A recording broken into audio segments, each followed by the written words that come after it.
Om Swastiastu. Perkenalkan, nama saya Imadi Ukti Purusa dengan NIM 2011031042 dari kelas 1A.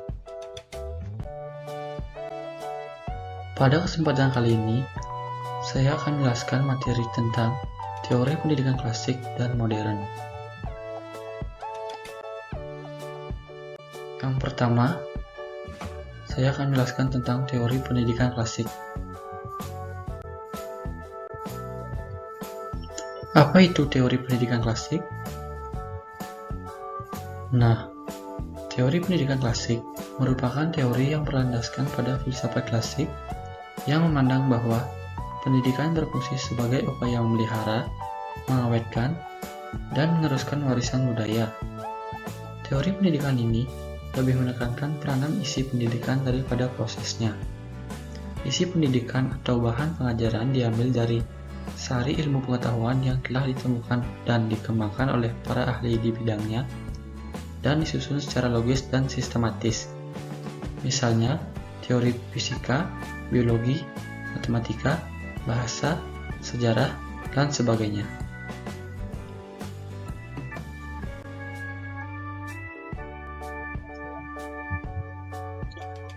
Dalam teori pendidikan klasik, terdapat 4 aliran yang melahirkan teori tersebut. Yang pertama, yaitu aliran empirisme. Yang kedua, aliran nativisme. Yang ketiga, aliran naturalisme. Dan yang keempat, aliran konvergensi. Apa itu aliran empirisme, nativisme, naturalisme, dan konvergensi? Berikut adalah penjelasannya.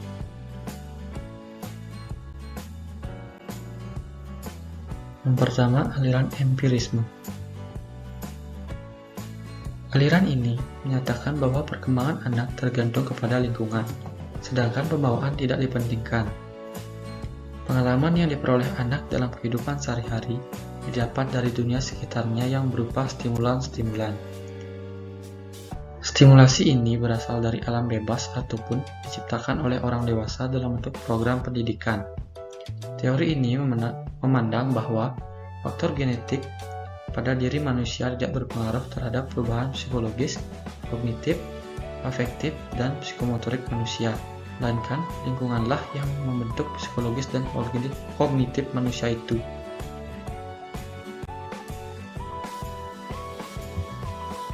Yang kedua, aliran nativisme. Pada hakikatnya, aliran nativisme bersumber dari Leibnizian tradition yang menekankan pada kemampuan dalam diri seseorang. Oleh karena itu, faktor lingkungan termasuk faktor pendidikan kurang berpengaruh terhadap perkembangan anak. Hasil perkembangan ditentukan oleh pembawaan sejak lahir dan genetik dari kedua orang tua. Berdasarkan pandangan ini, maka keberhasilan pendidikan ditentukan oleh anak itu sendiri. Perkembangan individu ditentukan oleh faktor pembawaan sejak lahir. Faktor lingkungan kurang berpengaruh terhadap pendidikan dan perkembangan anak. Oleh karena itu, hasil pendidikan ditentukan oleh bakat yang dibawa sejak lahir. Dengan demikian, menurut aliran ini, keberhasilan belajar ditentukan oleh individu itu sendiri.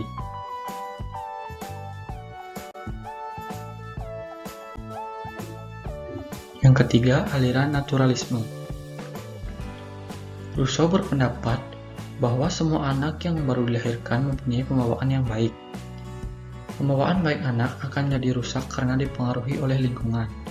Rousseau juga berpendapat bahwa pendidikan yang diberikan orang dewasa malahan dapat merusak pembawaan anak yang baik itu. Aliran ini juga disebut negativisme karena berpendapat bahwa pendidikan wajib membiarkan pertumbuhan anak pada alam. Jadi dengan kata lain, pendidikan tidak diperlukan, karena yang perlu dilakukan adalah menyerahkan anak didik ke alam, agar pembawaan yang baik itu tidak menjadi rusak oleh tangan manusia melalui proses dan kegiatan pendidikan.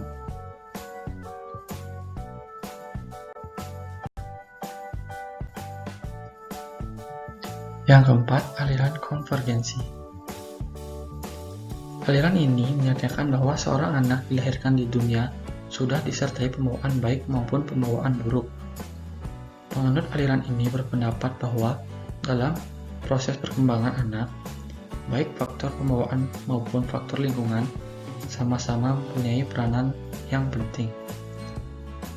Bakat yang dibawa pada waktu lahir tidak akan berkembang dengan baik tanpa adanya dukungan lingkungan yang sesuai dengan perkembangan bakat tersebut. Sebaliknya, lingkungan yang baik tidak dapat menghasilkan perkembangan anak yang optimal kalau memang dalam dirinya tidak terdapat bakat yang diperlukan dalam mengembangkan bakat tersebut. Selanjutnya, saya akan menjelaskan tentang teori pendidikan modern.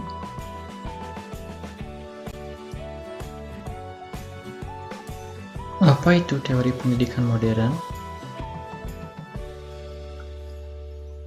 Pendidikan modern adalah pendidikan yang sejalan dengan usaha manusia sejak dilahirkan hingga meninggal, dengan sadar, membimbing, dan menuntun kondisi jiwa khususnya agar dapat menumbuhkan akhlak dan kebiasaan yang baik sejak awal pertumbuhan dan perkembangannya, hingga mencapai masa pubertas agar terbentuk kepribadian yang sesuai dengan tujuan pendidikan. Sejalan dengan itu, maka pendidikan mengalami perubahan atau inovasi, sebab proses pendidikan yang tidak sesuai dengan tuntutan perkembangan zaman hanya akan membuat manusia stagnan atau jumud. Oleh karena itu, pemahaman atau pandangan orang mengenai hakikat pendidikan itu pun berubah-ubah, yang secara sederhana dapat dikategorikan sebagai pandangan pendidikan tradisional dan pendidikan modern. Ada 4 bentuk teori pendidikan modern, yaitu yang pertama, pengajaran alam sekitar, yang kedua, pengajaran pusat perhatian, yang ketiga, sekolah kerja, dan yang keempat, taman siswa. Berikut adalah penjelasan dari keempat bentuk teori tersebut.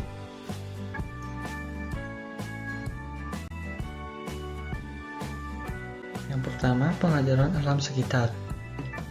Salah satu usaha untuk memberikan dasar agar pendidikan dan pengajaran berhasil ialah mempergunakan lingkungan hidup anak sebagai tolak semua pendidikan. Pengajaran alam sekitar penting artinya untuk pengajaran dan pendidikan guna kehidupan anak sekarang dan yang akan datang. Dengan pengajaran alam sekitar itu, guru dapat memperagakan secara langsung materi yang diberikan.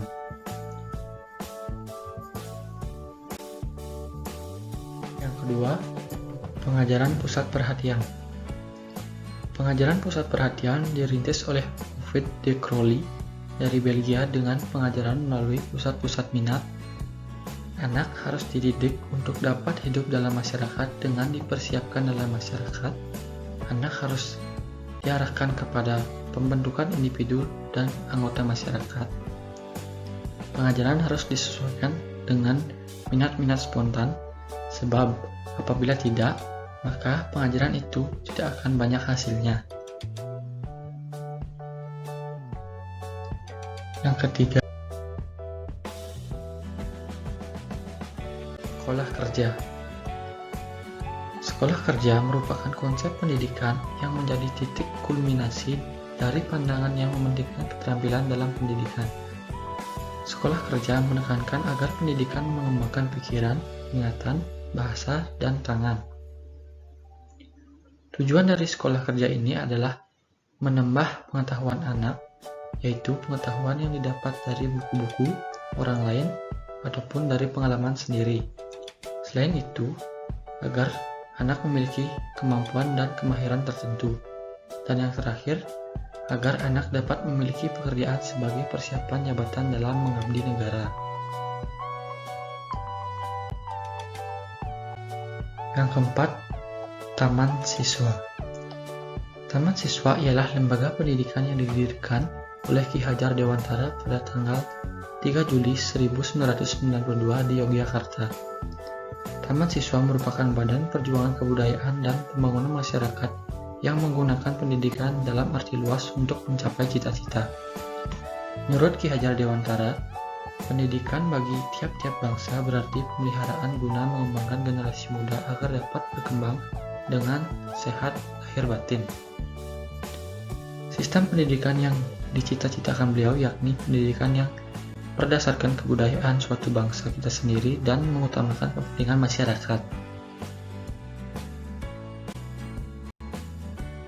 Lalu, apa perbedaan teori pendidikan klasik dengan teori pendidikan modern? Berikut adalah penjelasannya. Perbedaannya yaitu, teori pendidikan klasik merupakan proses belajar yang masih mengandalkan buku sebagai panduan belajar dan hanya mendapatkan materi. Dalam kegiatan belajar hanya bersifat monoton atau satu arah. Sedangkan, teori pendidikan modern merupakan proses belajar yang sudah banyak diterapkan di Indonesia, khususnya di kota-kota besar. Teori pendidikan ini lebih berfokus kepada siswa, di mana siswa dituntut untuk berperan aktif dan memiliki kreativitas yang baik dalam proses belajar di kelas maupun di luar kelas. Di sini, kita juga bisa mendapatkan berbagai macam pengalaman karena kita terkadang langsung melakukan yang namanya praktek dengan alat-alat yang telah disediakan oleh pihak sekolah.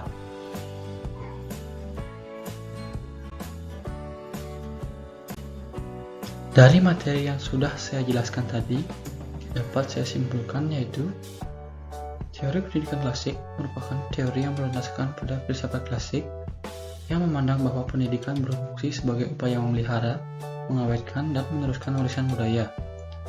Teori-teori yang terdapat dalam ilmu pendidikan dilahirkan oleh 4 aliran yang berbeda, yaitu aliran empirisme, aliran nativisme, aliran naturalisme, dan aliran konvergensi. Pendidikan modern adalah pendidikan yang sejalan dengan usaha manusia sejak dilahirkan hingga meninggal, dengan sadar membimbing dan menuntun kondisi jiwa khususnya agar dapat menumbuhkan akhlak dan kebiasaan yang baik sejak awal pertumbuhan dan perkembangannya, hingga mencapai masa pubertas agar terbentuk kepribadian yang sesuai dengan tujuan pendidikan.